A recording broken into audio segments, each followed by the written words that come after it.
Nëse LDK-ja dëshiron të formojë qeveri, duhet i fitojë zgjedhjet, nuk ka recetë tjetër. Edhe nga ky vend i bëj thirrje të gjithë deputetëve të opozitës që të heqin dorë nga kjo strategji destruktive. Blokada konsiston në mosvotim, pra në procedurë, edhe pamundson konstituimin e kuvendit. Edhe nga ky vend i bëj thirrje të gjithë deputetëve të opozitës që të heqin dorë nga kjo strategji destruktive, të marrin përgjegjësinë për votën e qytetarit që e kanë marrë, edhe të bëhen pjesë e votimit, pa ja u mohuar asnjëherë të drejtën e votimit kundër.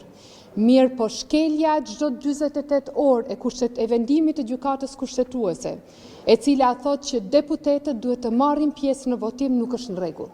Aq më tepër që janë bërë 4 javë që kur është adresuar gjykata kushtetuese pikërisht lidhur me procedurën e votimit të fshehtë dhe ende nuk e kemi një përgjigje. E di që ka pasur ditë festash, mirë po është koha që gjykata ta thotë fjalën e vet dhe të vazhdojmë në këtë proces. Në këto ditë kur fjala unitet është e përsëritur dhe e stërpërsëritur, më lejoni t'ju them që ne kemi nevojë për unitet për shtet, jo për unitet për pushtet. Dhe uniteti për shtet demonstrohet duke konstituuar kuvendin e jo duke bllokuar konstituimin e kuvendit, i cili i pamundson edhe të gjitha procedurat e tjera vijuese.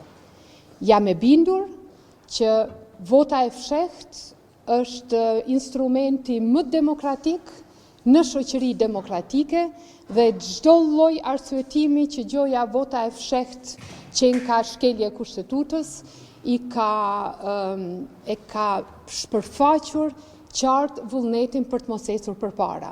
Kemi pasur ca ditë kur opozita si duket mendonte që i kanë votat për bërë qeveri vet, edhe e zhbllokuan procesin e parë, atë të mosvotimit të mandateve të tyre si deputet, mirë po pas asaj faze, shifrat, faktet po flasin qartë, edhe kanë mbetur tani mes dy rrugësh. As nuk janë ata që preferojnë zgjedhjet e reja, as ata që e sfidojnë kandidatin tonë për kryeministër Albin Kurti në bërjen e qeverisë. Shikoni se sa interesant është ndryshimi fjalorit. Fillimisht LDK-ja pasi propozuam që të bëjmë koalicion të përbashkët qeveritar, doli me një propozim për një qeveri tranzicioni.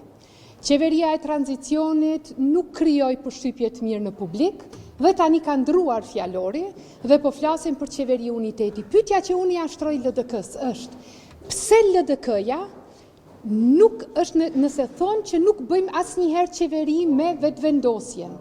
Atëherë pse që kanë rregull me bo qeveri me vetvendosjen nëse aty është PDK-ja.